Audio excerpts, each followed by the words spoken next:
ઓમ શ્રી ગણેશાય નમઃ. જય શ્રી કૃષ્ણ મિત્રો. સંપૂર્ણ લક્ષ્મી પુરાણ આપણે આજે લક્ષ્મીજીની કથા સાંભળીશું. લક્ષ્મી પુરાણમાં વર્ણન થયેલ કથા મહિમા. જય મા લક્ષ્મી. ઓમ મહાલક્ષ્મી નમો નમઃ. ઓમ વિષ્ણુપ્રિયાય નમો નમઃ. ઓમ ધનપ્રદાય નમો નમઃ. ઓમ વિશ્વજનની નમો નમઃ.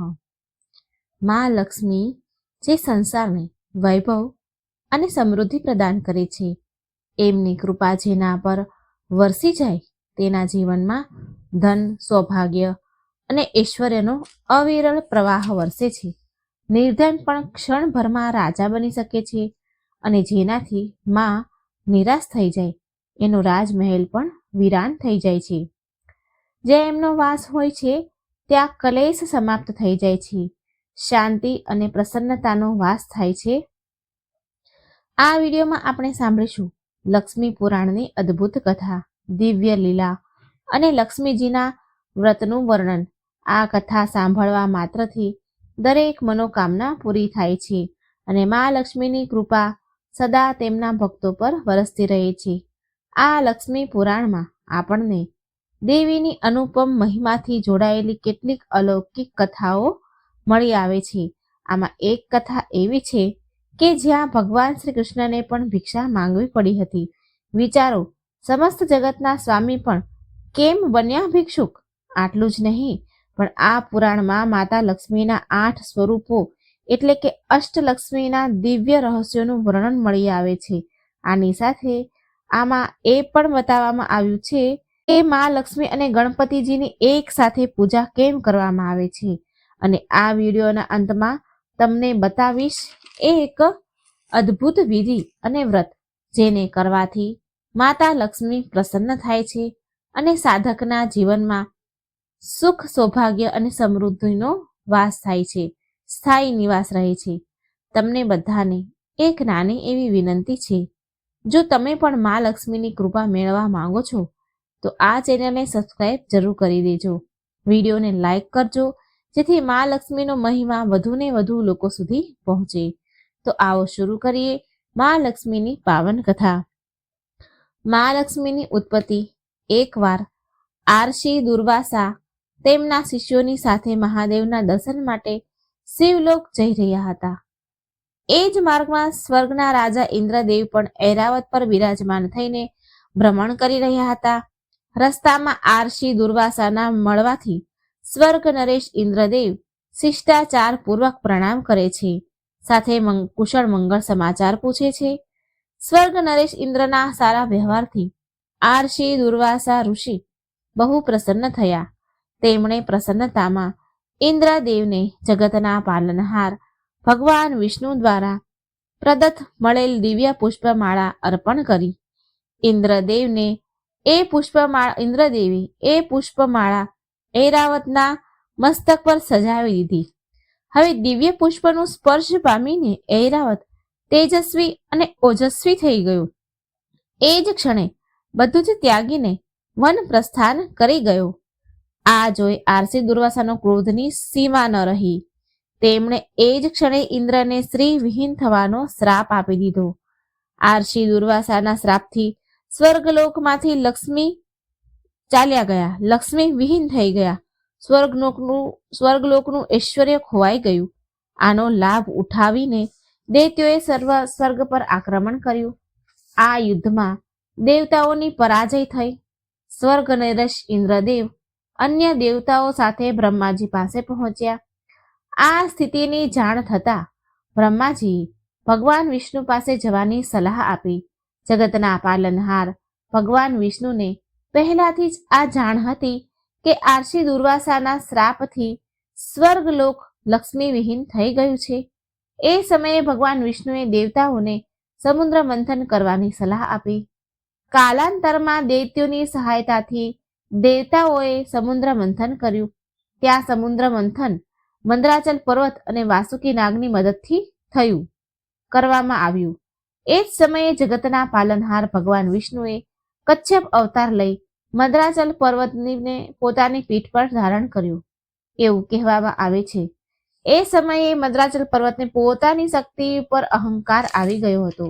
માટે ભગવાન વિષ્ણુએ તેના અહંકારને સમાપ્ત કરવા માટે કચ્છપ એટલે કે કાચબાનો અવતાર લીધો. સમુદ્ર મંથનમાંથી 14 રત્ન સહિત મા લક્ષ્મીની ઉત્પત્તિ થઈ. એ જ સમયે અમૃત કળશ પણ પ્રાપ્ત થયો હતો. અમૃત પામીને દેવતાઓ અમર થઈ ગયા. ત્યારબાદ દેવતાઓ અને દાનવો વચ્ચે મહાભીષણ યુદ્ધ થયું. આ યુદ્ધમાં દાનવોની પરાજય થઈ.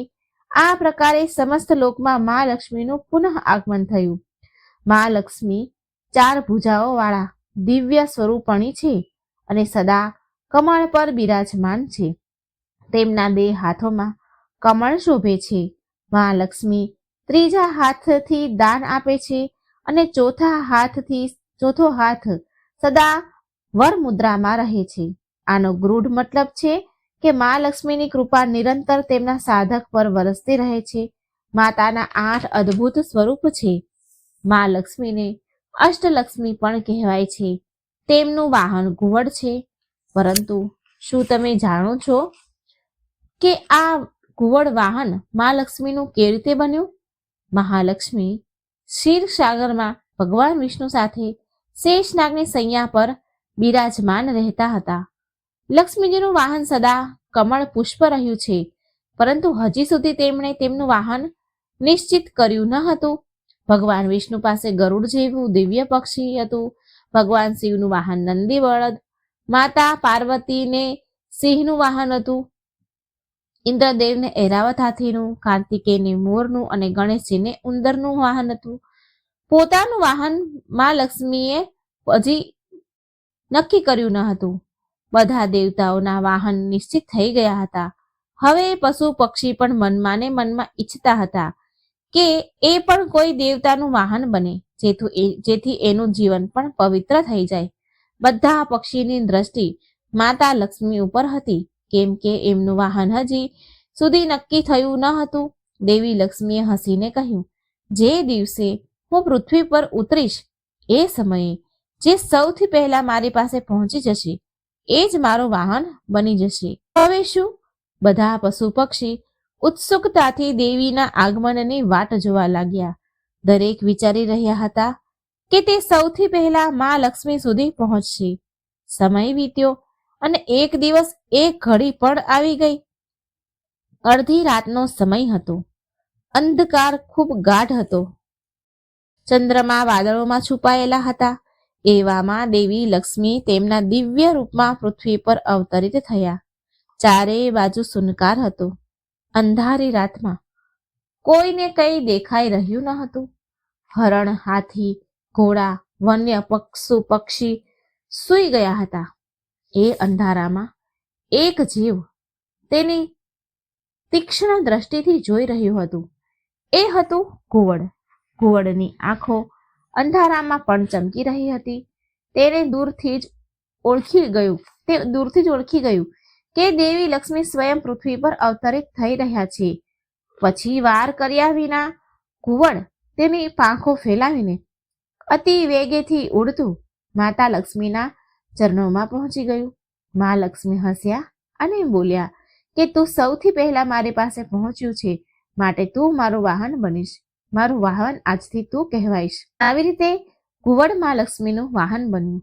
હવે મિત્રો ચાલો સાંભળીએ માતા લક્ષ્મીના 8 અદ્ભુત સ્વરૂપ વિશે, અષ્ટલક્ષ્મી વિશે વિસ્તારથી જાણીએ. મા લક્ષ્મીના દરેક સ્વરૂપનો મહિમા અપરંપાર છે. મા લક્ષ્મીનું દરેક રૂપ વિભિન્ન કામના પૂરી કરે છે. મા લક્ષ્મીના દરેક રૂપની પૂજા કરવાથી વ્યક્તિને અસીમ ધન સંપત્તિ અને ધનની પ્રાપ્તિ થાય છે. તો નંબર 1 માં આદિલક્ષ્મી એટલે કે મહાલક્ષ્મી. અષ્ટલક્ષ્મીના મહિમા આપણે પહેલા નંબરમાં સાંભળીએ આદિલક્ષ્મી મહાલક્ષ્મી વિશે. મહાલક્ષ્મીનો પહેલો અવતાર છે આદિલક્ષ્મી. આને મહાલક્ષ્મી પણ કહેવાય છે. મહાલક્ષ્મી આરસી ભૃગુની દીકરીના રૂપમાં છે. શ્રીમદ દેવી ભાગવત પુરાણ કથા અનુસાર મહાલક્ષ્મીએ જ ત્રિદેવને પ્રગટ કર્યા છે અને એમનાથી જ મહાકાળી અને મહાસરસ્વતીએ અવતાર લીધો. જીવજંતુઓને પ્રાણ પ્રદાન કરવાવાળી આદિ લક્ષ્મી જ મહાલક્ષ્મીથી જ જીવનની ઉત્પત્તિ થઈ છે. આ માતા જ સૌભાગ્ય લક્ષ્મી પણ છે અને આ જ વૈભવ લક્ષ્મી પણ છે.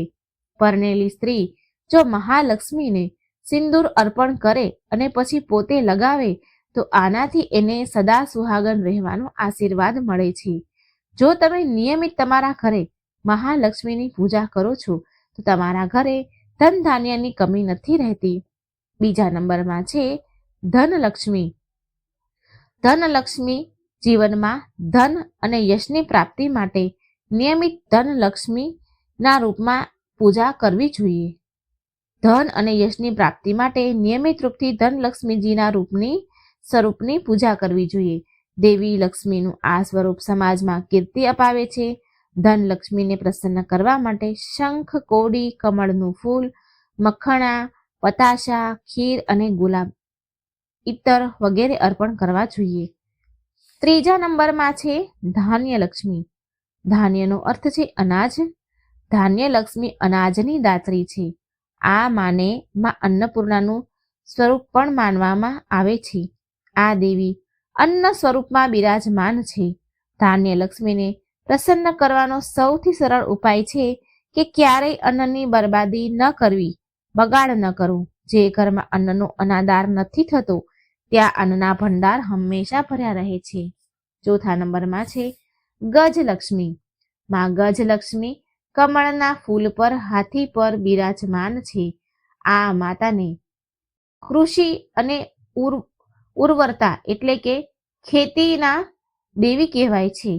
આ માતાએ ગજલક્ષ્મી માતાએ ભગવાન ઇન્દ્રને સાગરના ગાઢ ઊંડાણમાંથી શ્રીવિહીન થઈ ગયા હતા તો તેને મેળવવામાં મદદ કરી હતી. માતા ગજલક્ષ્મીએ આ માતાને રાજલક્ષ્મી પણ કહેવાય છે, કેમ કે આ માતા રાજ્ય અને રાજને સમૃદ્ધિ પ્રદાન કરનારી છે. પાંચમા નંબરમાં છે સંતાનલક્ષ્મી. સંતાનલક્ષ્મીમાં લક્ષ્મીનું પાંચમું સ્વરૂપ છે. આ સંતાનલક્ષ્મી માતા બાળકો અને ભક્તોને લાંબી ઉંમર પ્રદાન કરે છે. શ્રીમદ દેવી ભાગવત પુરાણ અનુસાર સંતાનલક્ષ્મી સંતાનના દેવી તેમના ખોળામાં બાળક સ્કંદને લઈને બેઠા છે. આ માતાનું સંતાનલક્ષ્મીનું સ્વરૂપ સ્કંદ માતા જેવું છે. આ માતાને 4 ભુજાઓ છે. 2 ભુજાઓમાં કળશ ધારણ કર્યા છે. બાકીની 2 ભુજાઓમાં તલવાર અને ઢાલ છે. આ માતા તેમના ભક્તોની રક્ષા તેના સંતાનની જેમ કરે છે. આ સંતાનલક્ષ્મી માતાની પૂજા ઘરમાં સુખ સમૃદ્ધિ પ્રાપ્ત કરાવનારી છે. છઠ્ઠા નંબરમાં છે વીરલક્ષ્મીમાં. આ વીરલક્ષ્મી માતા વીરો અને સાહસી લોકોની આરાધ્ય છે. આ માતા તેના ભક્તોને યુદ્ધમાં વિજય પ્રાપ્ત કરાવે છે. આ વીરલક્ષ્મી માને 8 ભુજાઓ છે. આ માતાએ અલગ અલગ હાથમાં અસ્ત્ર શસ્ત્ર ધારણ કર્યા છે. અલગ અલગ રીતે વીરલક્ષ્મી માતા વ્યક્તિને સૌભાગ્ય અને સમૃદ્ધિ પ્રાપ્ત કરાવે છે. 7મા નંબરમાં છે વિજયાલક્ષ્મી માતા. વિજયાનો અર્થ છે જીત. આ દેવીનું સ્વરૂપ જીતનું પ્રતીક છે. આ માને જયાલક્ષ્મી પણ કહેવાય છે. આ માતાને જયાલક્ષ્મી પણ કહેવાય છે. માં વિજયાલક્ષ્મીએ લાલ સાડી પહેરી છે, કમળ પર બેઠા છે. આ માને અષ્ટભુજા છે, જે વ્યક્તિને અભય પ્રદાન કરે છે. 8 નંબરમાં છે વિદ્યાલક્ષ્મી માતા. વિદ્યાલક્ષ્મી જ્ઞાનની દેવી છે. આ માનું આ રૂપ આપણને જ્ઞાન, કળા અને વિજ્ઞાનની શિક્ષા પ્રદાન કરે છે. માં વિદ્યાલક્ષ્મીએ સફેદ સાડી પહેરી છે. આ માનું સ્વરૂપ બ્રહ્મચારિણી માતાથી મળે છે, જે માં દુર્ગાનું રૂપ છે. આ માતાની પૂજા કરવાથી વ્યક્તિને શિક્ષા અને ક્ષેત્રમાં સફળતા અને જ્ઞાનની પ્રાપ્તિ થાય છે. તો પ્રિય ભક્તો, આ 8 લક્ષ્મીના સ્વરૂપોનું અષ્ટલક્ષ્મી સ્વરૂપનું વર્ણન હતું. પ્રિય ભક્તો, હવે સાંભળીએ અદ્ભુત કથા, જ્યાં સ્વયં ભગવાન શ્રી કૃષ્ણ માતા લક્ષ્મીના શ્રાપથી ભિક્ષુક બની ગયા હતા. એકવાર નારદ મુનિ અને પરાશર મુનિ ભ્રમણ કરતા એક નગરમાં પહોંચ્યા. એ દિવસે માગસર માસનો ગુરુવાર હતો. નગરનું દ્રશ્ય અદ્ભુત હતું. દરેક ઘર છાણથી લીપેલું હતું. દરવાજા પર લક્ષ્મીજીના ચરણ બનેલા હતા. સ્ત્રીઓ સ્નાન કરી નવા વસ્ત્ર ધારણ કરી રહી હતી. લોકો ઉલ્લાસથી ભરેલા હતા. બ્રાહ્મણથી લઈને ચાંડાલ નાતી સુધીના બધી જાતના લોકો સમાન રૂપથી લક્ષ્મી પૂજનમાં લાગેલા હતા. વાતાવરણ શંખ શહેનાઈના અવાજથી ગુંજી રહ્યું હતું. આ જોઈ સ્વયં બ્રહ્માજી પણ આશ્ચર્યચકિત થઈ ઉઠ્યા અને પરાશર મુનિને પૂછવા લાગ્યા કે હે મુનિવર, આ કયું વ્રત છે જે બધાને આનંદથી ભરી દે છે? આનો મહિમા શું છે? પરાશર મુનિ હસ્યા અને બોલ્યા, હે બ્રહ્માજી, આ માગસર માસના ગુરુવારે મહાલક્ષ્મી જે વ્રત કરવામાં આવે છે એ મહાલક્ષ્મી વ્રત છે. આ વ્રત કરવાથી મહાલક્ષ્મીની વિશેષ કૃપા થાય છે. ખાસ કરીને 10મી તિથિએ ગુરુવાર પડે એ દિવસે આ વ્રત કરવામાં આવે તો અત્યંત ફળદાયી માનવામાં આવે છે. આ સાંભળી નારદ મુનિ બોલ્યા, હે મુનિવર, કૃપા કરી વિસ્તારથી કહો કે કોણ આ વ્રતને કરે છે અને શું ફળ મળે છે, અને જે લોકો આનું અપમાન કરે છે એનું શું થાય છે? ત્યારે પરાશર મુનિ કથા કહેવાનું શરૂ કરે છે કે એકવાર ભગવાન જગન્નાથ પાસે લક્ષ્મીજી આવ્યા અને બોલ્યા કે આજે મારે વ્રત છે ગુરુવારનું, કૃપા કરી મને નગર ભ્રમણ કરવાની અનુમતિ આપો. એટલે ભગવાન જગન્નાથ હસ્યા અને બોલ્યા, ઠીક છે દેવી, પરંતુ વ્રતનું પાલન કરીને જલ્દી આવજો, હું તમારા માટે ભોજન તૈયાર કરાવું છું. પછી લક્ષ્મીજીએ સુંદર આભૂષણ પહેર્યા અને એક બ્રાહ્મણીનું રૂપ લઈને નગરમાં નીકળી પડ્યા. લક્ષ્મીજી એક સાધુ વાણિયાના ઘરે પહોંચ્યા અને બોલ્યા, સાધુ વાણિયણ, આજે માગસર માસનો પહેલો દિવસ છે. શું તમે લક્ષ્મી પૂજનની તૈયારી કરી છે? તો તે સાધુ વાણિયણ જે સ્ત્રી હતી તેણે વિનમ્રતાથી ઉત્તર આપ્યો કે હે દેવી, આ વ્રતની વિધિ વિસ્તારથી કહો જેથી હું પણ આ વ્રત કરી શકું. લક્ષ્મીજી બોલ્યા, આ વ્રતની વિધિ સરળ છે. પ્રાતઃકાળે વહેલી સવારે ઉઠીને ઘરને સ્વચ્છ કરવું, દરવાજે મારા ચરણ ચિહ્ન બનાવવા, એક સ્વચ્છ માટલું લઈ તેમાં ચોખા અને સોપારી લ્યો, બાજોટ લ્યો, માટલું અથવા તો લોટો લ્યો, તેમાં ચોખા અને સોપારી લો, બાજોટ પર ધાન પાથરીને ફળ ફૂલ શેરડી મૂળા અને કેળા સજાવો. પછી ધૂપ દીપ આરતી સાથે શ્રદ્ધાથી મારી પૂજા કરો. આ વ્રતમાં સાત્વિકતાનું પાલન કરવું જરૂરી છે.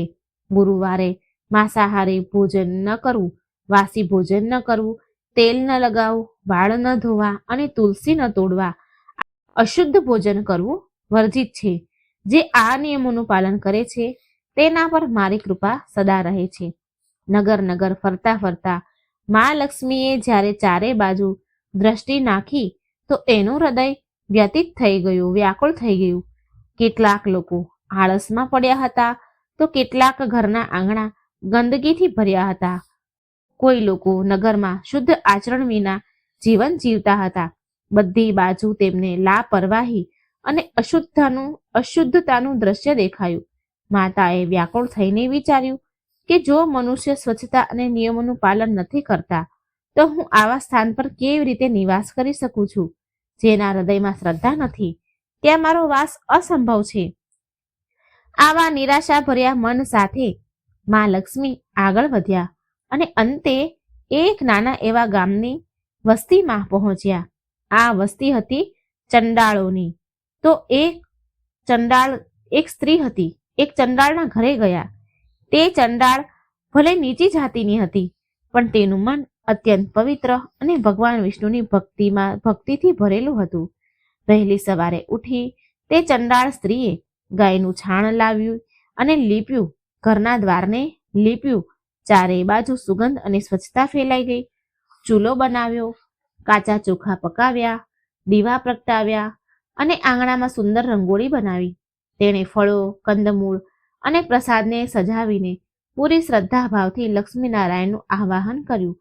તેની આંખોમાં આંસુ હતા અને 2 હાથ જોડીને બોલી, હે જગત જનની, હું નીચી જાતિની છું પણ મારું મન ભક્તિથી ભર્યું છે. મારું ઘર ભલે નાનું હોય પણ મારી ભાવના સાચી છે. મારા આ નાના એવા અર્પણને સ્વીકાર કરું. તેની પ્રાર્થના એટલી ઊંડી અને સાચી હતી કે પૂરું આકાશ ગુંજી ઉઠ્યું. અચાનક તેના નાના એવા ઘરમાં દિવ્ય પ્રકાશ ફેલાયો. સોનાની આભાથી ચમકતી લાલ વસ્ત્ર આભૂષણોથી અલંકિત માતા લક્ષ્મી સ્વયં ત્યાં પ્રગટ થયા. માતા મહાલક્ષ્મી ત્યાં તેની સામે પ્રગટ થયા. ચંડાળ સ્ત્રી આનંદથી ભરાઈ ગઈ અને ધ્રુજતા ધ્રુજતા એ જમીન પર પડી અને માતાના ચરણોમાં પડી ગઈ, નતમસ્તક થઈ ગઈ. માતાએ સ્નેહથી તેને ઊભી કરી અને મધુર અવાજે કહ્યું, બેટા, આ તારું ઘર દેવતાઓના ધામથી પણ વધારે પવિત્ર છે. તારી ભક્તિએ મને બાંધી લીધી છે. હું તારાથી અત્યંત પ્રસન્ન છું. માંગ, વરદાન માંગ. ચંડાળ સ્ત્રીએ માથું ઝુકાવીને કહ્યું, માતા, મને એવું વરદાન આપો કે મારી ગૌશાળા સદાય સુંદર ગાયોથી ભરી રહે, મારા કુળમાં ધન અને સમૃદ્ધિ બની રહે અને મારા પરિવારવાળા સુખી રહે.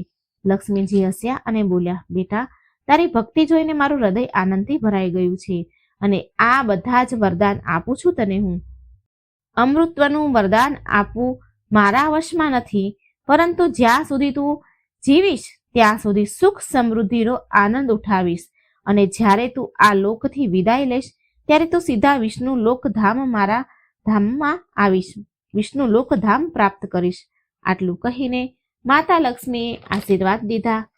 એ ક્ષણથી જ ચંડાળ સ્ત્રીનું ઘર માત્ર ધન ધાન્યથી જ નહીં, પરંતુ ગામમાં એ ચર્ચા ફેલાઈ ગઈ કે સ્વચ્છતાની દેવી લક્ષ્મી પ્રસન્ન થયા છે, એનું ઘર ધન ધાન્યથી ભરાઈ ગયું છે. એક સમયની વાત છે. ભગવાન શ્રી કૃષ્ણ અને બલરામ ઘેરા વનમાં ગયા હતા. પાછા આવતા સમયે બલરામજીએ એમના યોગ બળથી એક વિચિત્ર દ્રશ્ય જોયું અને આશ્ચર્યચકિત થઈને શ્રી કૃષ્ણને કહેવા લાગ્યા, કનૈયા, મેં એક અદ્ભુત વાત જોઈ છે. લોકો કહે છે કે લક્ષ્મીજી ચંડાળના ઘરે જાય છે, તેને ત્યાં ભોજન કરે છે અને શુદ્ધ થયા વિના મંદિરમાં પ્રવેશ કરે છે. જો આ સત્ય છે તો આ લોકો શું વિચારશે, આપણા વિશે શું વાતો કરશે? જગન્નાથજીની લક્ષ્મી દરેક ઘરમાં ભેદભાવ મટાવીને જાય છે તો લોકો ખોટું સમજી શકે છે. ક્યાં આપણા કુળની મર્યાદા પર પ્રશ્ન નહીં ઉઠે? બલરામજી જગન્નાથજીને ખૂબ બોલે છે. બલરામની આ વાત કઠોર તો ન હતી, પણ ચિંતાની ભરેલી હતી. એ સમાજની દ્રષ્ટિએ લઈને વ્યાકુળ હતા. સમાજની દ્રષ્ટિકોણથી એ જોતા હતા. શ્રી કૃષ્ણએ ધીરજતાથી ઉત્તર આપ્યો. શ્રી કૃષ્ણ ભગવાન કહે છે, ભાઈ, મર્યાદા બહારના આચરણથી નહીં, પરંતુ હૃદયની પવિત્રતાથી બને છે. ચંડાળ ભલે સમાજમાં નીચા કહેવાય છે, પરંતુ તેનું મન દેવતાઓથી પણ પવિત્ર છે. તેણે સ્વચ્છતા, શ્રદ્ધા અને ભક્તિથી લક્ષ્મીનારાયણનું પૂજન કર્યું. આવા ભક્તના ઘરે જવું એ અપમાન નથી, પરંતુ એની સાચી ભક્તિનું અપમાન છે. બલરામે ફરી આશંકા જતાવી, પરંતુ લોકો આને સમજશે કેવી રીતે? જો લોકો એમ કહેશે કે લક્ષ્મીજી ચંડાળના ઘરે જાય છે તો સમાજમાં કેવી ચર્ચા થશે? શું આ જગન્નાથના પરિવાર માટે ઉચિત છે? શ્રી કૃષ્ણ હસ્યા અને બોલ્યા, ભાઈ, ભગવાન બધાના છે. ભગવાન કોઈ ઉચ્ચ નીચ નથી જોતા કે નથી નાતી જાતિ જોતા. લક્ષ્મીજી જો ચંડાળના ઘરે ગયા છે તો ત્યાં સાચી ભક્તિ છે, ત્યાં જાતિનો ભેદ મટી જાય છે. આ તો સંસારને સંદેશ દેવાનો માર્ગ છે. આ વાત વચ્ચે મા લક્ષ્મી સ્વયં ત્યાં પ્રગટ થયા. શ્રી કૃષ્ણએ આશ્ચર્યથી પૂછ્યું કે હે દેવી, તમે ચંડાળના ઘરે કેમ ગયા? લોકો આને સમજી નથી શકતા. લક્ષ્મીજીએ ગંભીર પણ કરુણાથી કહ્યું, પ્રભુ, જ્યારે મેં જોયું કે ઊંચી જાતિના ઘરોમાં આળસ, ગંદકી અને અશુદ્ધ આચરણ હતું તો મારું હૃદય દુઃખી થઈ ગયું. પરંતુ એક ચંડાળ સ્ત્રી ભક્તિ, શુદ્ધતા અને શ્રમથી પોતાના ઘરને એણે સજાવ્યું હતું. તેણે શ્રદ્ધાથી પૂજા કરી, ફળ અર્પણ કર્યા, સાચા મનથી નારાયણનું સ્મરણ કર્યું. તો કહો પ્રભુ, ભક્તિનો સાચો અધિકાર કોને છે? ત્યાં જ્યાં તનથી નહીં મનથી શુદ્ધ છે. એમના વચનોથી સમસ્ત વાતાવરણ મૌન થઈ ગયું. શ્રી કૃષ્ણ અને બલરામ બંને સમજી ગયા કે માતા લક્ષ્મીએ માત્ર ચંડાળ સ્ત્રીનું નહીં પણ સમસ્ત સંસારનું સન્માન વધાર્યું છે. માતા લક્ષ્મી જ્યારે અત્યંત વ્યતીત થઈ ગયા તો તેમણે ભગવાનને કહ્યું કે પ્રભુ, જો તમે મારા આચરણને દોષ માનો છો તો આ આભૂષણ અને ધન મારા કોઈ મહત્વના નથી રહ્યા, મારા માટે કોઈ મહત્વ નથી રાખતા. આને તમે સ્વીકાર કરો. હું કોઈ ભવ્યતા વિના સાધારણ સ્ત્રીની જેમ પ્રસ્થાન કરી રહી છું. પરંતુ જતા જતા એક વચન હું તમને આપતી જાઉં છું કે જ્યાં સુધી સ્ત્રીનું અપમાન થશે, જ્યાં સુધી સાચી ભક્તિને નીચી દેખાડવામાં આવશે, ત્યાં સુધી તમારા ઘરમાં દરિદ્રતા પ્રવેશ કરશે. જેમ સૂર્ય અને ચંદ્રમા એની ચાલ બદલે છે, એમ જ સમયનું ચક્ર તમને પણ દરિદ્રતાનો અનુભવ કરાવશે. 12 વર્ષ સુધી તમને ભોજન અને વસ્ત્ર સહજતાથી ઉપલબ્ધ નહીં થાય. અને ધ્યાન રહે પ્રભુ, જ્યાં સુધી એક સાધારણ ચંડાળ સ્ત્રી તમને અન્ન અને જળ પ્રદાન નહીં કરે, ત્યાં સુધી તમે બંને ભાઈ અંશ માત્ર પણ અન્નને સ્પર્શ નહીં કરી શકો. આ મારું વચન છે. આટલું કહીને મા લક્ષ્મીએ ઊંડો શ્વાસ લીધો અને મૌન થઈ ગયા. એમના દાસ દાસીઓ વિલાપ કરવા લાગ્યા, પણ માતાએ તેને ધીરજ આપી કે કેમ રડો છો? આ બધી તો લીલા છે. સમય આવા પર બધું જ ઠીક થઈ જશે. પછી માતા લક્ષ્મી નગરથી બહાર નીકળી ગયા અને એક નિર્જન સ્થાન પર જઈને ચિંતન કરવા લાગ્યા. તેના મનમાં વિચાર ઉઠ્યો કે જો હું મારા પિતાના ઘરે ચાલી જઈશ તો પ્રભુ જગન્નાથ મને પાછા આવીને લઈ જશે અને મારો શ્રાપ નિષ્ફળ થઈ જશે. માટે મારે કોઈ બીજો રસ્તો કરવો પડશે. પછી લક્ષ્મીજીએ ભગવાન વિશ્વકર્માનું સ્મરણ કર્યું. સ્મરણ માત્રથી વિશ્વકર્મા પ્રગટ થયા અને બોલ્યા, માતા, આદેશ આપો, હું તમારી સેવામાં હાજર છું. લક્ષ્મીજી બોલ્યા, હે વિશ્વકર્માજી, મારા માટે એક અદ્ભુત નગરનું નિર્માણ કરો જ્યાં હું થોડો સમય નિવાસ કરી શકું. વિશ્વકર્માએ 3 કોશ દૂર એક ભવ્ય નગરનું નિર્માણ કર્યું. એ સુવર્ણ, હીરા, માણેકથી સુસર્જિત હતું. ભવન એટલું સુંદર હતું કે દેવતા પણ જોઈને ચકિત થઈ ગયા. કાર્ય પૂર્ણ કરી વિશ્વકર્મા વૈકુંઠ પાછા ગયા. ત્યારબાદ માતા લક્ષ્મીએ તેમના 8 વેતાળને આદેશ આપ્યો કે હવે તમે બધા શ્રી મંદિરમાં જાઓ અને સૌથી પહેલા રસોઈ ઘરમાં જઈને 13 પ્રકારના વ્યંજનો લઈ લો. ત્યારબાદ ભંડાર ઘરમાં બધી સંપત્તિ અહીં લઈ આવો. પણ ધ્યાન રાખો, કોઈ વસ્તુ છોડ્યા વિના રહેતા નહીં, બધું જ લઈ આવો. વેતાળોએ હાથ જોડીને કહ્યું, માતા, ત્યાં તો સ્વયં ભગવાન જગન્નાથ અને બલરામ ઉપસ્થિત છે. જો તેમણે જોઈ લીધા અમને તો અમે કેવી રીતે સફળ થઈશું?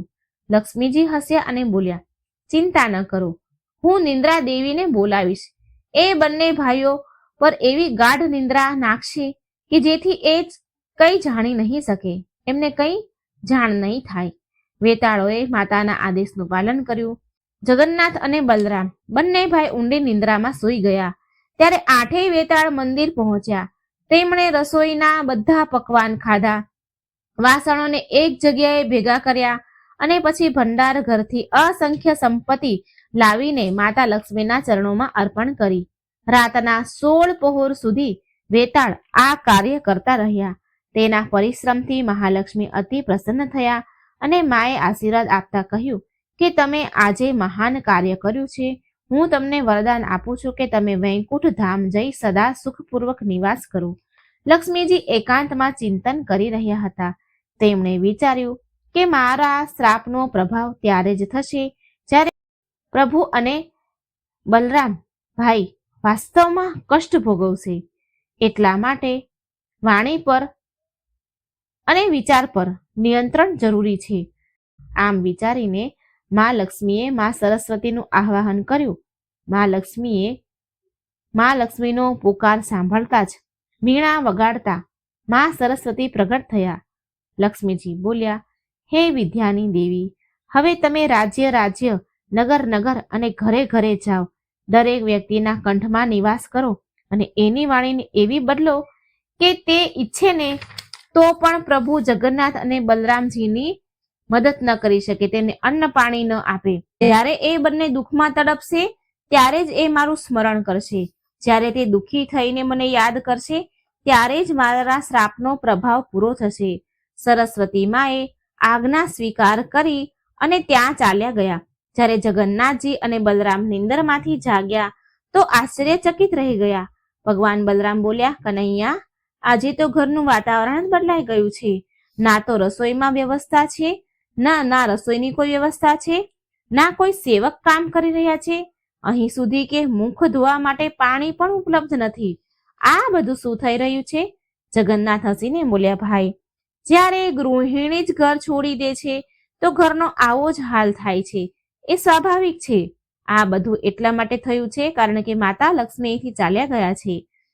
બલરામ બોલ્યા, જો કોઈ ગૃહિણી રિસાઈને ઘર છોડી દે તો શું કઈ ઘરવાળા ભૂખ્યા રહી જાય છે? ભૂખ્યા તો નથી રહેતા ને. જાતે ભોજન બનાવીને ખાઈ લેવું જોઈએ. બંને ભાઈ ભંડાર ઘર તરફ ગયા અને ત્યાં જઈને તેને જોયું કે પૂરો ભંડાર ઘર ખાલી છે. બલરામજી આશ્ચર્યચકિત થઈ ગયા અને બોલ્યા, આ કેવી રીતે સંભવ છે? કરોડોની સંપત્તિ અને અનાજનો અંબાર ક્યાં ચાલ્યો ગયો? આ ભંડાર તો ક્યારેય સમાપ્ત થાય એમ હતો જ નહીં અને અહીંથી તો બધું એક જ ઝટકામાં ગાયબ થઈ ગયું. ભંડારમાં શોધતા શોધતા બલરામને અમુક સોનાની મુદ્રા મળી. તેમણે તેની અંગૂઠી એટલે કે વીંટીમાં બાંધી લીધી અને બોલ્યા, જો આ સોનું તો આપણને મળી ગયું. જગન્નાથ બોલ્યા, ભાઈ, આ સોનું હવે કયા કામનું? જુઓ તો ખરા તમે, પિત્તળમાં બદલી ગયું છે. બલરામે જોયું તો એ ચોંકી ગયા. ચોંકીને પૂછ્યું, આ કેવી રીતે શક્ય છે? આ સોનું પિત્તળમાં કેમ બદલાઈ ગયું? પછી બંને ભાઈ રસોઈ ઘરમાં ગયા. બલરામ રસોડાના દ્વાર પર ઊભા રહ્યા અને જગન્નાથજી અંદર ચાલ્યા ગયા. પરંતુ ત્યાં પણ કોઈ ભોજન ન હતું. બલરામ બહારથી પોકારીને બોલ્યા, કાન્હા, બધા કહે છે કે તું તો બહુ ખાનારો છે. હવે મને બતાવ, આપણને ખાવાનું કેમ નથી મળી રહ્યું? જગન્નાથ બોલ્યા કે ભોજન તો ત્યારે મળશે ને જ્યારે રસોઈ ઘર શુદ્ધ હશે. પરંતુ ના અહીં કોઈ ભોજનની વ્યવસ્થા છે, ના અનાજ છે. સાચે જ પૂરા નગરમાં અન્નના ભંડાર ભર્યા છે, પરંતુ અહીં અન્નનો એક દાણો નથી. પરંતુ ભગવાન જગન્નાથ અને બલરામ એક દાણો પણ એમને ન મળ્યો. નિરાશ થઈને તે બંને ભાઈ ઇન્દ્રદ્યુના વંશજોના ઘરે ગયા, પરંતુ ત્યાં પાણી પણ ન મળ્યું. થાકી હારીને મંદિરમાં પહોંચ્યા. બંને ભાઈ એ દિવસે તો બંનેને ઉપવાસ થઈ ગયો. એ દિવસે બંનેને ન પાણી મળ્યું ન અન્ન મળ્યું. રાતના 2 પહોર વીત્યા. બંને નિંદરમાંથી જાગ્યા, પણ મુખ ધોવા માટે જળ ન હતું. બલરામ બોલ્યા, કાન્હા, હવે શું કરવું? પૂરો દિવસ ઉપવાસમાં વીતી ગયો. શરીર એટલું દુર્બળ થઈ ગયું કે ચાલવું પણ કઠણ થઈ ગયું. જો આપણને જલ્દી ભોજન નહીં મળે તો જીવન કઠણ થઈ જશે. કોઈ ઉપાય શોધવો જ પડશે. કંઈક વિચારીને બલરામે કહ્યું કે આવ કાન્હા, નગરમાં જઈએ અને ભિક્ષા માંગીએ અને આ રીતે આપણે જીવન વ્યાપન કરી શકીશું. પછી બંને ભાઈ ફાટેલા કપડાં હતા એના અને ફાટેલી જોડી ખંભા પર નાખીને તૂટેલી છત્રી હાથમાં લઈને નીકળી પડ્યા. લોકો પાસે પાણી માંગવા લાગ્યા. જેવા એ લોકોના ઘરે ભિક્ષા માંગવા પહોંચ્યા કે લોકો તેને ઓળખી ન શક્યા અને ચારે ચોર સમજીને લાકડીઓ લઈને દોડ્યા. ભયભીત થઈને ડરીને બંને ભાઈ ત્યાંથી ભાગ્યા. જગન્નાથે બલરામને કહ્યું, મોટા ભાઈ, આપણે મોટા પંડાના ઘરે જવું જોઈએ. કદાચ ત્યાંથી કોઈ સહાયતા મળી શકે. આમ વિચારીને મોટા પંડાના ઘરે પહોંચ્યા. પંડાની પુત્રવધુએ આવીને કહ્યું, એની સાસુમાને કહ્યું કે સાસુમાં, દરવાજે 2 બ્રાહ્મણ ઊભા છે. સાસુએ ઝરોખામાંથી જોયું તો એ બંનેને ઓળખી ન શક્યા. તેણે દરવાજો બંધ કરીને વહુને કહ્યું કે આનાથી દૂર રહો, લાકડી લઈને આને ભગાડી દો. આ ચોર કે લફંગા હોઈ શકે છે. આ સાંભળી બંને ભાઈ ડરીને ત્યાંથી ભાગ્યા. ભાગતા ભાગતા તેમણે સામવેદ અને યજુર્વેદનું ઉચ્ચારણ કરવાનું શરૂ કરી દીધું. એમની વાણી એટલી પવિત્ર હતી કે સુકાયેલા વૃક્ષ પણ માનો જીવંત થઈ ગયા. થોડે દૂર એક બ્રાહ્મણીએ આ બંને ભાઈને જોયા અને સાધુ બ્રાહ્મણ સમજી તેમના ઘરે બોલાવ્યા. તેમને આદરપૂર્વક બેસાડ્યા અને ભોજન બનાવવાની તૈયારીમાં લાગી ગઈ. બ્રાહ્મણીએ કેળાનું શાક બનાવ્યું અને પાણીથી એ પકાવવા લાગી. પરંતુ ત્યારે એક અદ્ભુત ઘટના ઘટી. જેવું ભોજન બનાવવા લાગી તો પાત્ર અચાનક જ ગાયબ થઈ ગયું. આખું પાત્ર જ ગાયબ થઈ ગયું. આ જોઈ બ્રાહ્મણી તો ચકિત થઈ ગઈ અને બોલી કે આ કોઈ સાધારણ બ્રાહ્મણ નથી. કદાચ આ એ જ લોકો હોઈ શકે છે જેણે લક્ષ્મીજીનું અપમાન કર્યું હશે. ક્રોધમાં આવીને તેણે કટુ વચન કહ્યા અને ઘરેથી નીકાળી દીધા. નિરાશ થઈને બંને ભાઈ કનૈયા અને જગન્નાથજી અને બલરામ ત્યાંથી નીકળી ગયા. પછી એ બંને ભાઈ કબીર શાહી નામના સ્થાને પહોંચ્યા. ત્યાંના ભક્તોએ તેમને ભૂખ્યા બ્રાહ્મણ સમજીને થોડા મમરા આપ્યા. પણ એ જ સમયે મહાલક્ષ્મીએ પવનદેવને બોલાવી અને આદેશ આપ્યો કે હે પવનદેવ, આ ભોજન એમની સામેથી તરત જ ઉડાડીને લઈ જાઓ. આદેશ મળતા જ પવનદેવે એક બહુ જોરદાર પવનનું ઝોકું માર્યું કે બધા જ મમરા ઉડી ગયા. આ જોઈ બલરામ ક્રોધિત થઈ ગયા અને બોલ્યા, કાન્હા, જ્યારે જીવન આટલું કઠણ થઈ ગયું છે તો નાતી જાતિ અને કુળ મર્યાદા કયા કામની? ચાલ કાના, કમળ તળાવ જઈએ, ત્યાંના મૂળિયા ખાઈને જીવન બચાવી લઈશું. બંને ભાઈ કમળ તળાવ પહોંચ્યા. તળાવ 7 પરતવાળા ઊંડા જળથી ભરેલું હતું, પણ મહાલક્ષ્મીના આદેશથી બધું જ પાણી કિચડમાં બદલી ગયું. હવે ત્યાં પણ પાણી હતું નહીં, માટે ત્યાં થાકી હારીને બંને ભાઈ આગળ ચાલ્યા અને એક યોગી મળ્યા. તેને જગન્નાથે એમને વિનંતી કરી. જગન્નાથે એ સાધુ મહારાજને વિનમ્રતાથી કહ્યું કે હે નાથ, કૃપા કરી તમારા પાત્રમાંથી અમને થોડું ભોજન આપવું. યોગી સદાનંદ, જે રામકૃષ્ણના ભક્ત હતા, એ ગંભીર સ્વરમાં બોલ્યા, તમે બંનેએ મહાલક્ષ્મીનો અનાદર કર્યો છે. મારા પાત્રમાં જે દૂધ અને ખીર હતી એ પણ તમારા કારણે ગાયબ થઈ ગઈ છે. હવે તમને ક્યાંય ભોજન નહીં મળે. આ સાંભળી બંને ભાઈ નિરાશ થઈ ગયા. ત્યારે દેવી લક્ષ્મીએ સૂર્યદેવને આદેશ આપ્યો કે એટલો પ્રચંડ તાપ વરસાવું કે સમુદ્રના તટની રેતી બળવા લાગે. સૂર્યદેવે આજ્ઞા માની અને એટલો પ્રખંડ તાપ વરસાવ્યો કે સમુદ્રની રેતી પણ તપવા લાગી. જગન્નાથ થાકીને બોલ્યા, ભાઈ, હું આ તપેલી રેતીમાં ચાલી નથી શકતો, કોઈ બીજો ઉપાય વિચારવો પડશે. બલરામ બોલ્યા, કાન્હા, જલ્દી પગ ઉપાડો, અહીં ઊભા રહેવાનો કોઈ લાભ નથી. બંને ગમે તેમ કરીને સિંહ દ્વાર પર પહોંચ્યા. ત્યાં તેમણે જોરથી બૂમ પાડી, કોઈ છે? અવાજ સાંભળીને દાસીઓ બહાર આવી. બંને ભાઈની દશા જોઈ એ હસવા લાગી દાસીઓ અને બોલી કે આ ભિખારી કોણ છે? આને તો પહેલા ક્યારેય નથી જોયા. એક દાસીએ કઠોર સ્વરમાં કહ્યું, અમારી માતા જે ઘરેથી નીકળ્યા છે. શું તમે જ એ મોટા વ્યક્તિ છો? તરત જ અહીંથી ચાલ્યા જાઓ. બલરામ બોલ્યા, કાન્હા, અહીં પણ કોઈ સહારો ન મળ્યો, હવે શું કરવું? કંઈક વિચારીને બલરામે કહ્યું, ચલો પાછા જઈએ અને વિનમ્રતાથી ભોજન માંગીએ, પરંતુ આ વખતે કાન્હા તું પહેલા જજે અને માંગજે. જગન્નાથજીએ હા કહી અને સિંહદ્વાર પર ફરી પાછા પહોંચ્યા. ત્યાંના મંદિરની ભવ્યતા જોઈ એ ભાવ વિભોર થઈ ગયા. બલરામ બોલ્યા, કાન્હા, 5મા સ્વરમાં સામદેવનો પાઠ કરો. ત્યારે શ્રી જગન્નાથજીએ ઓમકારનું ઉચ્ચારણ કર્યું અને ચારેય વેદ, ઋગ્વેદ, સામવેદ, યજુર્વેદ અને અર્થવેદનું ગાન ગાયું. તેમની વાણીની ગુંજથી પૂરું બ્રહ્માંડ કંપી ઉઠ્યું. આ સાંભળી સિંહાસન પર બિરાજમાન માતા મહાલક્ષ્મી પ્રસન્ન થયા અને બોલ્યા, આજે મારા કરોડો જન્મના પાપ નષ્ટ થઈ ગયા. મારા ઘરે પ્રભુ સ્વયં પધાર્યા છે. તેમણે દાસીને કહ્યું કે જાઓ અને એ બ્રાહ્મણોને પૂછો કે તમને શું જોઈએ છે. દાસી દોડીને આવી અને વિનમ્રતાથી પૂછ્યું, હે વિદ્વાન બ્રાહ્મણો, તમે શું ઈચ્છો છો? જગન્નાથજી હસીને બોલ્યા, માતાને કહો કે અમને ભોજન પ્રદાન કરે. દાસીએ પાછા માતા પાસે આવીને સંદેશ આપ્યો. લક્ષ્મીજીએ દાસીને કહ્યું, પરંતુ આ કેવી રીતે શક્ય છે? આ તો ચંડાળનું ઘર છે.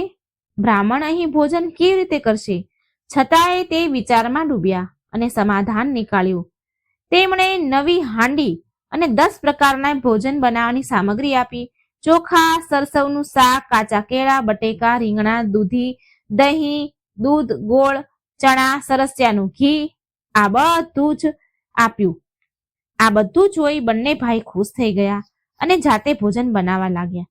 પરંતુ માતા લક્ષ્મીએ અગ્નિદેવને આદેશ આપ્યો કે અગ્નિ સળગે, લાકડા બળીને ભસ્મ થઈ જાય, ધુવાડો ખૂબ થાય, પણ પાણી ક્યારેય ઉકળે નહીં અને ભોજન તૈયાર થાય નહીં. આ ધ્યાન રાખજો. અગ્નિદેવી આજ્ઞા માની. લાકડા બળતા રહ્યા, ધુવાડો ઉઠતો રહ્યો અને હાંડીનું પાણી ઠંડુ ને ઠંડુ જ રહ્યું. બલરામ હસીને બોલ્યા, કાન્હા, તને લોકો મોટો રસોઈયો કહે છે, પણ લાગે છે કે તને ખાવાનું બનાવતા જ નથી આવડતું. જો કંઈ બની નથી રહ્યું, કંઈ બની જ નથી રહ્યું. ક્રોધે ભરાઈને તેમણે સ્વયં કોશિશ કરી, બલરામજીએ કોશિશ કરી, પરંતુ જ્યારે કોઈ ભોજન બન્યું નહીં તો પગથી હાંડીને લાત મારી ગુસ્સેથી. પણ કથા હજી અહીં સમાપ્ત નથી થતી. આ તો માતા લક્ષ્મીની ધીરજ, શક્તિ, ભક્તિની પરીક્ષાનો પ્રારંભ હતો. બંને ભાઈ બલરામ અને જગન્નાથ ભૂખથી અત્યંત વ્યાકુળ થઈ ઉઠ્યા. બલરામે ભગવાનને કહ્યું, હવે શું ઉપાય કરીએ કાન્હા? જો ક્યાંયથી આપણને ભોજન ન મળ્યું તો આપણે મૃત્યુ નક્કી છે. જાત પાત અને પરંપરાનો વિચાર પછી કરીશું. પહેલા પેટ ભરવું જરૂરી છે. જાત પાતનો વિચાર પછી કરીશું. આપણે પહેલા પેટ ભરવું જોઈએ. એ જ સમયે દાસીઓ દોડતી પહોંચી અને બધી ઘટના બતાવી. મહાલક્ષ્મીને બધી વાત કહી અને દાસીઓએ કહ્યું કે બ્રાહ્મણોએ ક્રોધમાં હાંડી તોડી દીધી અને પ્રભુ બલરામ અને જગન્નાથ ભૂખથી વ્યાકુળ થઈ રહ્યા છે. આ સાંભળી મહાલક્ષ્મીના હૃદયમાં કરુણા જાગી ઉઠી. માએ વિચાર્યું કે મારા પ્રભુને આટલું કષ્ટ હું કેવી રીતે સહન કરી શકું. તરત જ માએ સ્વયં રસોઈ ઘરમાં ગયા અને માએ રસોઈ ઘરમાં જઈને ભોજન બનાવ્યા. બહુ જાત જાતના ભોજન બનાવ્યા, બહુ જતનથી. મહાલક્ષ્મીએ ચોખા, મગ દાળ, મીઠી મધુર ખીર, જાત જાતના શાકભાજી, જાત જાતના પકવાન બનાવ્યા. ખાટા મીઠા શાક, ગોળની મીઠાઈ, કેળાનું શાક, 3 પ્રકારની વિશેષ મીઠાઈ, પકવાન, દૂધ ઘીમાં પકાવેલી મીઠાઈ, બહુ બધું પ્રેમથી બનાવ્યું. સુગંધ પૂરા વાતાવરણમાં ફેલાઈ ગઈ, માનો કે સ્વયં સ્વર્ગનું અમૃત ધરતી પર ઉતરી આવ્યું. મહાલક્ષ્મીએ દાસીઓને આદેશ આપ્યો, બ્રાહ્મણોની સેવામાં જરા પણ કમી ન રહે. તેમને સ્નાન કરાવો, સુગંધિત જળ તૈયાર કરો, રેશમી વસ્ત્ર અને ગમછા આપો. એમને કોઈ પણ પ્રકારની અસુવિધા મહેસૂસ ન થાય. દાસીઓએ આદેશનું પાલન કર્યું. સ્નાન અને વસ્ત્ર ધારણ કર્યા બાદ બંને ભાઈ અત્યંત દિવ્ય અને પ્રસન્ન દેખાવા લાગ્યા. પણ બલરામના મનમાં શંકા થવા લાગી કે હે કાન્હા, આ ઘર અજીબ હોય એવું લાગે છે. માત્ર સ્ત્રીઓ જ દેખાઈ રહી છે, કોઈ પુરુષ નથી. આટલો આદર અને સત્કાર મને અસામાન્ય લાગી રહ્યું છે. આપણે અહીં વધારે વાર ન રોકાવું જોઈએ. પરંતુ ભગવાન જગન્નાથ હસ્યા અને બોલ્યા, ભાઈ, આજથી આ ઘરના સ્વામી આપણે જશું. ડરો નહીં ભાઈ, આપણને કોઈ કંઈ નહીં કરે, કોઈ નહીં રોકી શકે. બલરામ હિચકાતા અચકાતા રહ્યા, પણ કાન્હાએ સ્વયં હાથ પકડીને આસન પર બેસાડ્યા. ત્યારબાદ ભોજનની તૈયારી શરૂ કરવામાં આવી. દાસી તુલસી બ્રાહ્મણી થાળી લઈને આવી. તુલસી નામની જે દાસી હતી એ બ્રાહ્મણી એ થાળી લઈને આવી અને નાનું કોણ અને મોટું કોણ છે તમારા બંને ભાઈઓમાંથી એ વિશે પૂછવા લાગી. બલરામ બોલ્યા કે શું તમને નથી ખબર કે મોટું કોણ છે? બ્રાહ્મણી બોલી કે પહેલા કહો કે મોટું કોણ છે, ત્યારે જ ભોજન પીરસવામાં આવશે. બલરામ બોલ્યા, હું મોટો છું, માટે પહેલી થાળી બલરામને પીરસવામાં આવે, મને પીરસવામાં આવે. બ્રાહ્મણીએ દાસીને તરત જ ભોજન આરંભ કરવા કહ્યું, પીરસવા કહ્યું. દાસીએ તરત ભોજન પીરસ્યું અને બલરામે ભોજન આરંભ કરી દીધું. બીજી થાળી ભગવાન જગન્નાથને પીરસી. બલરામ જલ્દી ખાવા લાગ્યા અને બીજી થાળીમાં નજર નાખીને જોવા લાગ્યા. આ જોઈ બ્રાહ્મણી બોલી, તમે બંને ભાઈ ભૂખથી એટલા વ્યાકુળ છો કે તમને ઘરની મર્યાદાનું પણ ધ્યાન નથી રહ્યું? શું તમારા ઘરમાં પુત્ર અને વહુ નથી જે તમારી સંભાળ રાખે? ભોજન સમાપ્ત થયા બાદ બલરામે કહ્યું કે હે કાન્હા, શું તને નથી લાગતું કે આ ભોજન અવશ્ય મહાલક્ષ્મીના હાથોથી બન્યું છે? જગન્નાથ હસ્યા અને બોલ્યા, ભાઈ, લક્ષ્મી જેવી ગુણવાન વહુ બીજે ક્યાં મળશે? પણ આપણે જ તેને શ્રી મંદિરમાંથી નીકાળી દીધા. આ જ કારણ છે કે આપણને આટલું કષ્ટ ઉઠાવવું પડ્યું. પછી મહાલક્ષ્મીએ તેમના હાથોમાં વિશેષ પેંડા, ઓડિશાની પ્રસિદ્ધ મીઠાઈ પીરસી. ભગવાને પ્રસન્ન થઈને કહ્યું, ભાઈ, લક્ષ્મી મારી બધી ઈચ્છા જાણે છે. ભોજનના અંતમાં મીઠાઈ લાવી એ પણ એનો જ વિચાર છે. બંને ભાઈઓએ સંતોષપૂર્વક ભોજન કર્યું અને બહાર નીકળ્યા. અને બહાર નીકળતા જોયું કે મહાલક્ષ્મી ગવાક્ષ દ્વાર પર ઊભા છે. તેમણે દાસીને મોકલીને પૂછવાનું કહ્યું, જઈને કહો કે આ પંડા ભાઈ પરણેલા છે કે એમના ઘરમાં પુત્ર અને વહુઓ છે કે નહીં? તો દાસીએ આવીને બંને ભાઈને આ પ્રશ્ન પૂછ્યું. ભગવાન હસીને બોલ્યા કે આ બધું જાણવાનો પ્રયત્ન હમણાં ન કરો. પછી આપસમાં બલરામ અને જગન્નાથ ચર્ચા કરવા લાગ્યા કે આપણી પાસે વિવાહ માટે કોઈ સામગ્રી નથી, પણ જો લક્ષ્મી જેવી ગુણવાન વહુ આપણને ફરી મળી જાય તો આપણા દુઃખ મટી જાય. બલરામ બોલ્યા કે આપણે જ લક્ષ્મીને નારાજ કરી દીધા છે અને એ જ કારણે આજે આપણે કષ્ટ ભોગવી રહ્યા છીએ. ત્યારે દાસીએ પૂછ્યું કે શું આ બધું તમારી ગરીબીના કારણે છે? જગન્નાથે ઉત્તર દીધો નહીં. સાંભળો, જો કોઈ સ્ત્રી ઘરના યોગ્ય હોય તો એ ઘરને ઐશ્વર્યથી ભરી દે છે, પરંતુ સ્ત્રી અનઉચિત હોય તો વંશનો નાશ કરી દે છે. અમુક સ્ત્રી ઘરને સોના સમાન સજાવી દે છે, અમુક સ્ત્રી કલેશથી ઉજાડી દે છે ઘરને. ભગવાન જગન્નાથ અને બલરામ જ્યારે મહાલક્ષ્મીના ઘરે પહોંચ્યા તો મહાલક્ષ્મીએ એમનું સન્માન કર્યું. તેમણે સ્વયં જળ લાવીને આપ્યું, પ્રભુના ચરણ ધોયા, એ ચરણામૃતને તેના માથે લગાવ્યું અને 5 રંગના સુંદર ફૂલોથી પ્રભુની પૂજા કરી. પણ પૂજા બાદ મહાલક્ષ્મીનો સ્વર બદલી ગયો.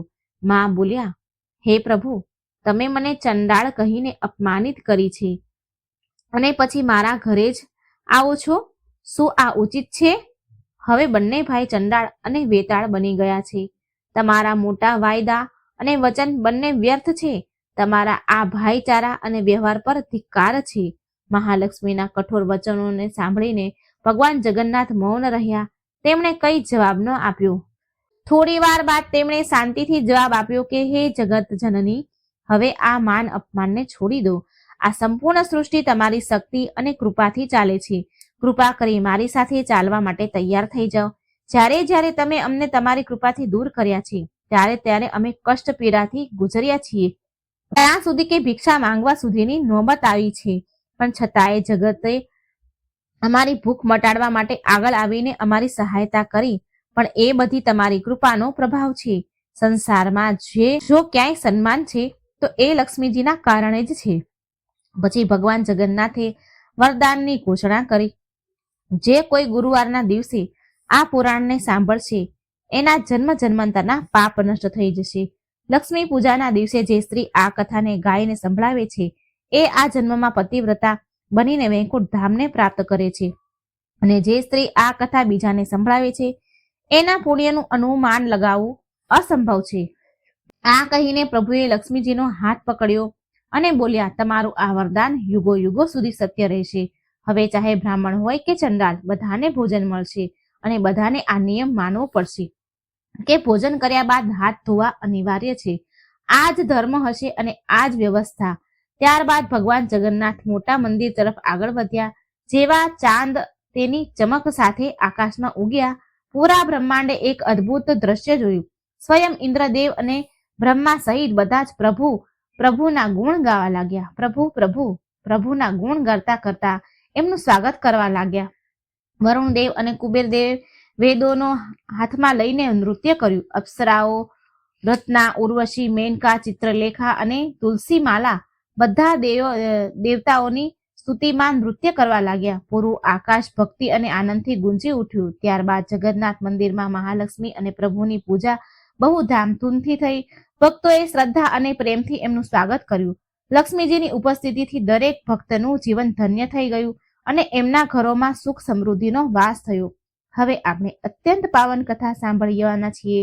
કેમ માતા લક્ષ્મી અને ગણપતિજીની પૂજા સાથે કરવામાં આવે છે. તો જોડાયેલા રહેજો મારી સાથે વિડીયોમાં.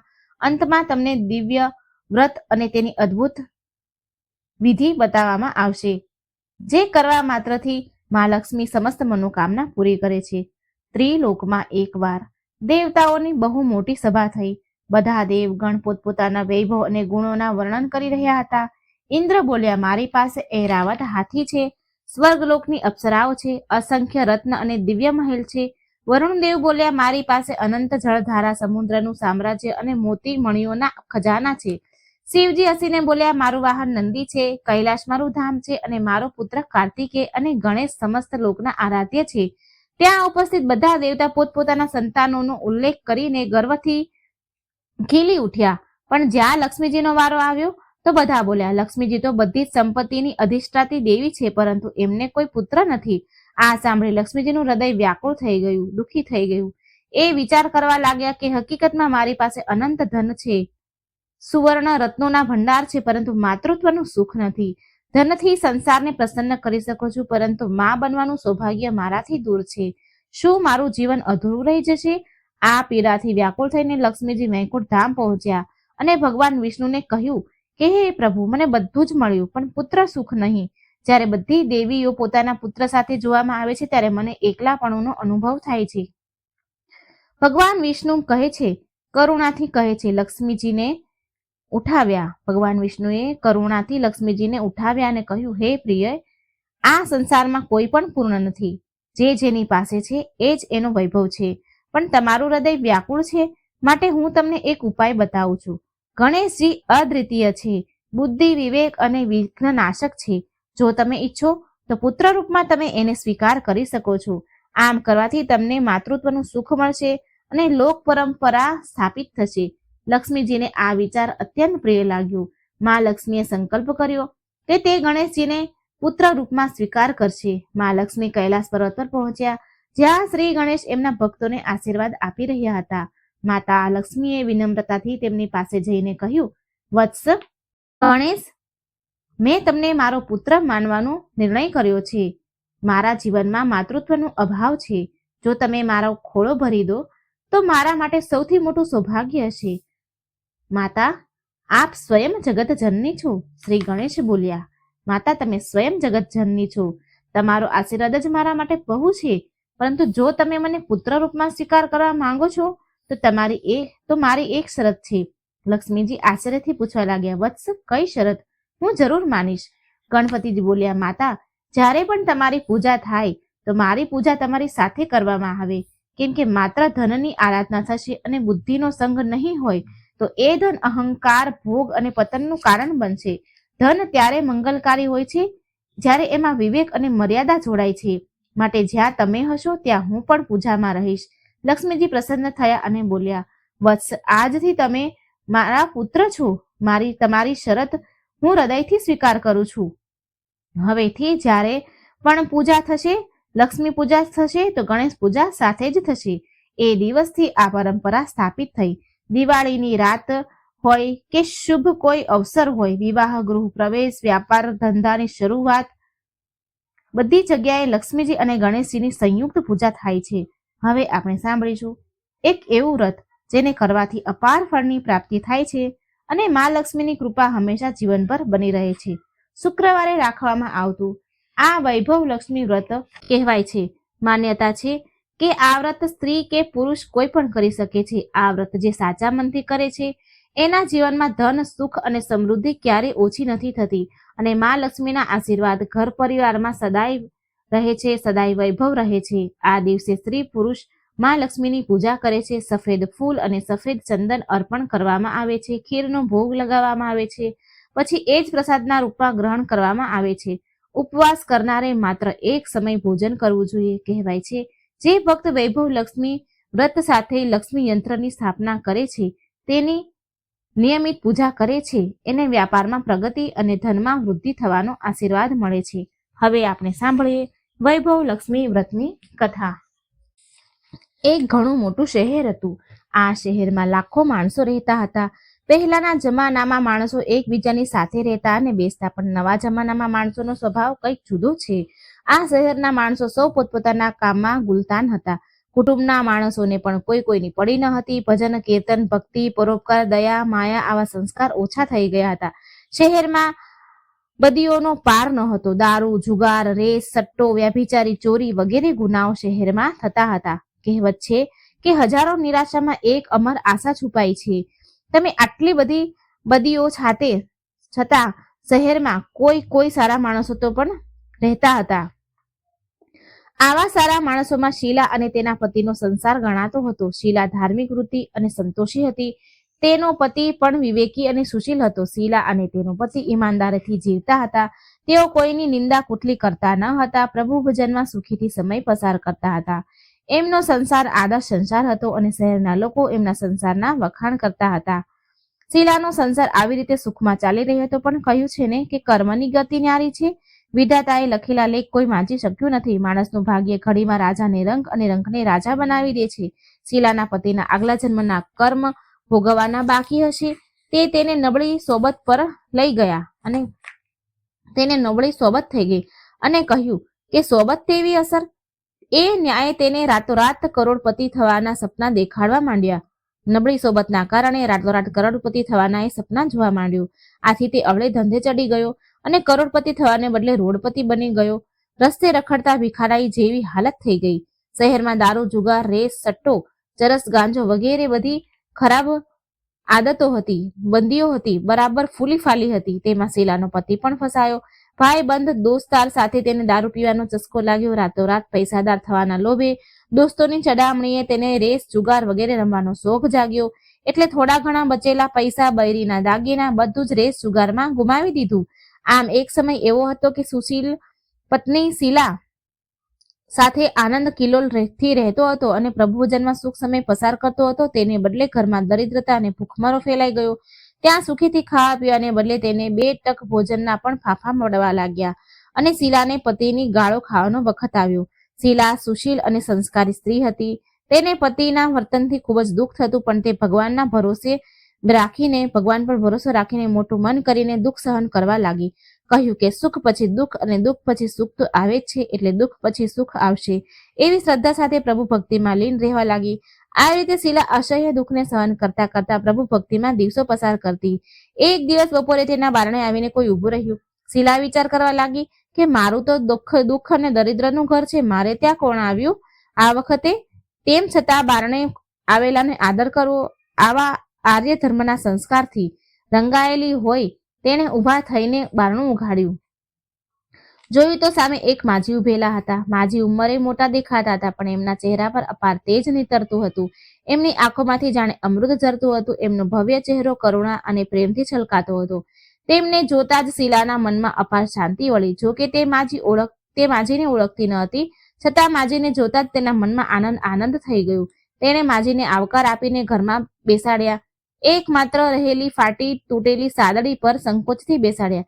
માજીએ કહ્યું, કેમ શીલા, મને ઓળખતી નથી કે શું? શીલાએ સંકોચથી કહ્યું, માં, તમને જોતા જ બહુ આનંદ થાય છે, શાંતિ લાગે છે. એમ થાય છે કે જાણે ઘણા દિવસથી તમને હું શોધતી હતી. તે તમે જ છો, પણ કઈ ઓળખાણ નથી પડી રહી. માજી હસીને કહ્યું, કેમ ભૂલી ગઈ? દર શુક્રવારે લક્ષ્મીજીના મંદિરમાં ભજન થાય છે, ત્યારે હું પણ ત્યાં આવું છું. ત્યાં દર શુક્રવારે આપણે મળીએ છીએ. પતિ અવળી લાઈને ચડી ગયો એટલે શીલા દુઃખી થઈ ગઈ હતી અને દુઃખને મારે લક્ષ્મીજીના મંદિરે પણ જતી ન હતી. બહાર લોકો સાથે ભળતા તેને શરમ આવતી હતી. તે યાદ કરવામાંથી પણ આ માજી તેને યાદ ન આવ્યા. આથી માજીએ કહ્યું, તું લક્ષ્મીજીના મંદિરમાં કેવા સરસ ભજન ગવડાવતી હતી, હમણાં તું દેખાતી નથી, એટલે મને થયું કે તું કેમ નથી આવતી, કઈ સાજી માંદી તો નથી ને? આમ વિચારીને હું તારા ખબર કાઢવા આવી છું. માજીના અતિ પ્રેમાળ શબ્દોથી શીલાનું હૃદય પીગળી ગયું. તેની આંખમાં આંસુ આવી ગયા. માજી આગળ ધ્રુસકે રડવા લાગી. આ જોઈ માજી તેની નજીક ગયા અને તેને હાથ ફેરવા લાગ્યા, સાંત્વનમાં આપવા માંડ્યા. માજીએ કહ્યું, બહેન, સુખ દુઃખ તો તડકા છાયા જેવા હોય છે. સુખ પછી દુઃખ, દુઃખ પછી સુખ તો આવ્યા જ કરે છે. તું હૈયે ધીરજ રાખ અને તારા દુઃખની વાત મને કહે. તારું મન હળવું થશે અને દુઃખનો કોઈ ઉપાય પણ મળી આવશે. માજીની વાત સાંભળીને શીલાના મનને શાંતિ થઈ. તેને માજીને કહ્યું, માં, મારા સંસારમાં ખૂબ સુખ અને આનંદ હતા. પતિ પણ સુશીલ હતા. ભગવાનની કૃપાથી પૈસે ટેકે પણ અમને સંતોષ હતો અને શાંતિથી અમે ખાઈ પીને ઈશ્વર ભક્તિમાં સમય પસાર કરતા હતા. પણ અમારું ભાગ્ય રૂઠ્યું હશે. તે મારા પતિને ખરાબ સંગત થઈ ગઈ છે અને ખરાબ સંગતને કારણે દારૂ, જુગાર, રેસ, સટ્ટો, ચરસ, ગાંજો વગેરે ખરાબ લતે ચડી ગયા છે. તેમણે બધું પાયમાલ કરી નાખ્યું અને અમે રસ્તાના ભિખારી જેવા થઈ ગયા છીએ. માજીએ કહ્યું, બહેન, સુખ પછી દુઃખ અને દુઃખ પછી સુખ તો આવ્યા કરે છે. વળી કહ્યું કે કર્મની ગતિ ન્યારી છે. દરેક માણસે કરેલા કર્મ તો ભોગવવા જ પડે છે. માટે તું ચિંતા ન કર. હવે તારા કર્મ ભોગવાઈ ચૂક્યા છે ને સુખનો દિવસ જરૂર આવશે. તું તો લક્ષ્મીજીની ભક્ત છો ને? માં લક્ષ્મીજી તો પ્રેમ અને કરુણાનો અવતાર છે. પોતાના ભક્તો પર એ હંમેશા દયા ભાવ રાખે છે. માટે ધીરજ રાખીને તું માં લક્ષ્મીનું વ્રત કર, એટલે સૌ સારાવાના થશે. માં લક્ષ્મીનું વ્રત કરવાથી વાત સાંભળીને શીલાના મોં ઉપર ચમક આવી ગઈ. તેને પૂછ્યું, માં લક્ષ્મીનું વ્રત કેવી રીતે થાય એ મને કહો. હું એ વ્રત જરૂર કરીશ. માજીએ કહ્યું, બહેન, માં લક્ષ્મીનું વ્રત તો બહુ સહેલું છે. એને વરદ લક્ષ્મી પણ કહે છે, વૈભવ લક્ષ્મી વ્રત પણ કહે છે. આ વ્રત કરનારની તમામ મનોકામના પૂરી થાય છે અને સુખ સંપત્તિ અને યશ પ્રાપ્ત થાય છે, ધન પ્રાપ્ત થાય છે. આમ કહીને માજીએ વૈભવ લક્ષ્મી વ્રતની વિધિ કહ્યું, બહેન, વૈભવ લક્ષ્મી વ્રત આમ તો સીધું સાદું વ્રત છે, પરંતુ ઘણા લોકો આ વ્રત ખોટી રીતે કરે છે, એટલે તેનું ફળ મળતું નથી. ઘણા લોકો કહે છે કે સોનાના દાગીનાનું હળદર કંકુથી પૂજન કર્યું એટલે વ્રત થઈ ગયું, પણ એવું નથી. વ્રત તો હંમેશા વિધિપૂર્વક અને શાસ્ત્રીય રીતે જ કરવું જોઈએ, તો જ તેનું ફળ મળે. સોનાના દાગીનાનું પૂજન કરવાથી જ તેનું ફળ મળતું હોત તો બધા જ લાખોપતિ બની ગયા હોત આજે. સાચી વાત એ છે કે સોનાના દાગીનાનું વિધિ પ્રમાણે અને શાસ્ત્રીય રીતે પૂજન કરવું જોઈએ. વ્રતની ઉજવણી પણ વિધિસર શાસ્ત્રીય રીતે જ કરવી જોઈએ, તો જ આ વૈભવલક્ષ્મી વ્રતનું ફળ મળે છે. આ વ્રત દર શુક્રવારે કરવું. વ્રત કરનારે નાહી ધોઈ સ્વચ્છ કપડાં પહેરવા, મનમાં જય લક્ષ્મીમાં એમ બોલું, કોઈની નિંદા કરવી નહીં. દિયાબત્તી ટાણે હાથ પગ ધોઈને એક પાટલો ઢાળીને પૂર્વ દિશા તરફ મોં કરીને બેસવું. સામે પાટલો ગોઠવો, તેના પર ધોયેલા સ્વચ્છ રૂમાલ પાથરો, તેના પર ચોખાની નાની ઢગલી કરવી. તે ઢગલી પર પાણી ભરેલો તાંબાનો લોટો મૂકો, લોટા પર નાની વાટકી અને એક સોનાનો દાગીનો મૂકો. સોનાનો ન હોય તો ચાંદીની વસ્તુ, અને એ પણ ન હોય તો એક કોઈ રોકડો રૂપિયો મૂકી દેવો. પછી ઘીનો દીવો કરવો, અગરબત્તી કરવી. મા લક્ષ્મીના ઘણા સ્વરૂપ છે, વળી મા લક્ષ્મી શ્રી યંત્રથી રીઝે છે, એટલે વૈભવલક્ષ્મી વ્રત કરનારે પ્રથમ શ્રી યંત્ર અને શ્રી લક્ષ્મીજીના વિવિધ સ્વરૂપના સાચા હૃદયથી દર્શન કરવા. આ પુસ્તકમાં આગળ શ્રી યંત્ર અને મા લક્ષ્મીના વિવિધ સ્વરૂપોની છબીઓ આપી છે. ત્યાર પછી લક્ષ્મી સ્તવનનો પાઠ કરવો. ત્યાર પછી વાટકીમાં દાગીના કે રૂપિયાને હળદર કંકુ અને ચોખા ચઢાવી પૂજા કરવી અને લાલ રંગનું ફૂલ ચઢાવવું. સાંજે બનાવેલી કોઈ મીઠી વસ્તુ પ્રસાદમાં ધરવી.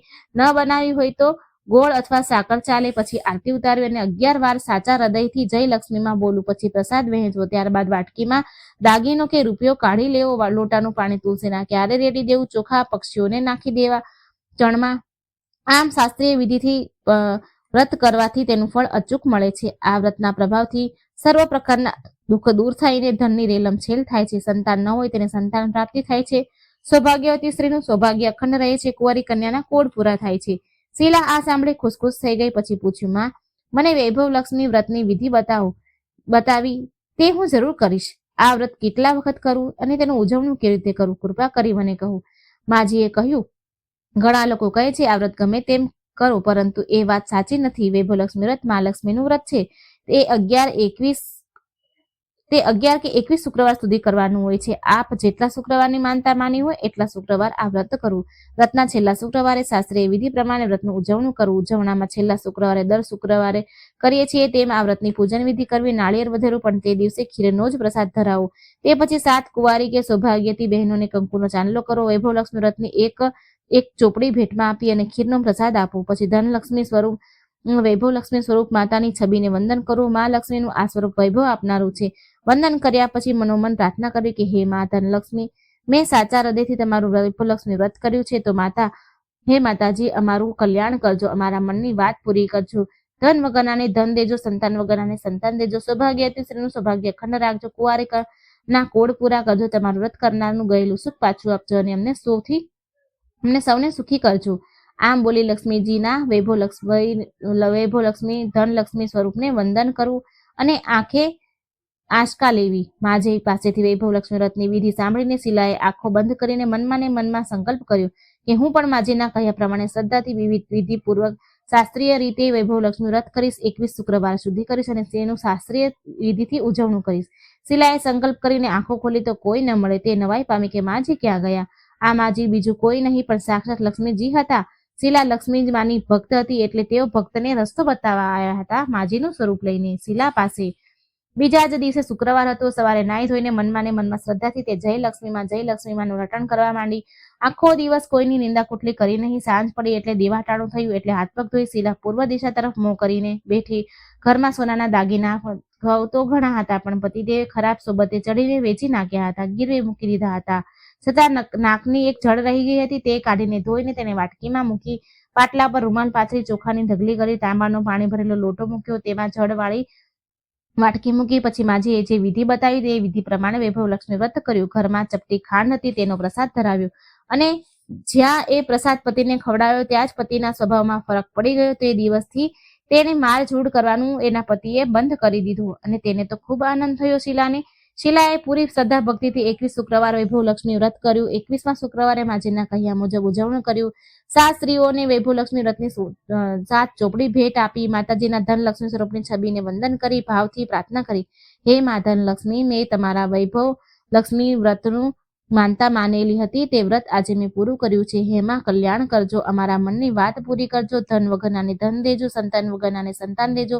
સૌભાગ્યવતી સ્ત્રીનું સૌભાગ્ય અખંડ રાખજો. કુંવારિકાના કોડ પૂરા કરજો. તમારું વ્રત કરનારનું ગયેલું સુખ પાછું આપજો. સૌને સુખી કરજો. આમ લક્ષ્મીજીના ધનલક્ષ્મી સ્વરૂપને છબીને વંદન કરીને આંખે લગાડી આ રીતે શાસ્ત્રીય વિધિપૂર્વક શીલાએ વ્રત કર્યું અને તેને ફળ્યું. તેનો પતિ જે ખરાબ સોબતે ચડ્યો હતો એ એકદમ સુધરી ગયો અને પુષ્કળ મહેનત કરીને કામ ધંધો કરવા લાગ્યો. માં લક્ષ્મીજીના વૈભવ લક્ષ્મી વ્રતના પ્રભાવથી તેને ધાર્યાથી વધુ થવા લાગ્યો નફો. તેને તરત જ શીલાના ગીરવે મૂકેલા દાગીના છોડાવી લીધા. ઘરમાં ધનની રેલમછેલ થઈ. ફરીથી સુશીલ અને ધાર્મિક બની ગયો. ઘરમાં ફરી પહેલાની જેવી સુખ શાંતિ છવાઈ ગઈ. વૈભવ લક્ષ્મી વ્રતનો આ પ્રભાવ જોઈ શહેર ગલીઓની સ્ત્રીઓ પણ આ વ્રત કરવા લાગી. વૈભવ લક્ષ્મી વ્રતનું શાસ્ત્રીય રીતે વિધિથી વ્રત કરવા લાગી. હે મા ધનલક્ષ્મી, તમે જેવા શીલાને ફળ્યા તેવા સૌને ફળજો. સૌને મનની મનોકામના પૂરી કરજો. સૌને સુખ આપજો. જય ધનલક્ષ્મીમાં, જય વૈભવ લક્ષ્મીમાં. તો મિત્રો, આ હતી લક્ષ્મી પુરાણની મા લક્ષ્મીજીની કથાઓ. ખૂબ સુંદર રહસ્યમય કથાઓ મિત્રો મેં તમને કહી સંભળાવી. વિડીયો સારો લાગે તો લાઈક કરજો, શેર કરજો અને આ ચેનલને સબસ્ક્રાઈબ કરવાનું મિત્રો બિલકુલ ન ભૂલજો. કમેન્ટ બોક્સમાં મા લક્ષ્મીનું નામ શ્રદ્ધાથી જરૂર લખજો. જય લક્ષ્મી માં. જય શ્રી કૃષ્ણ. રાધે રાધે.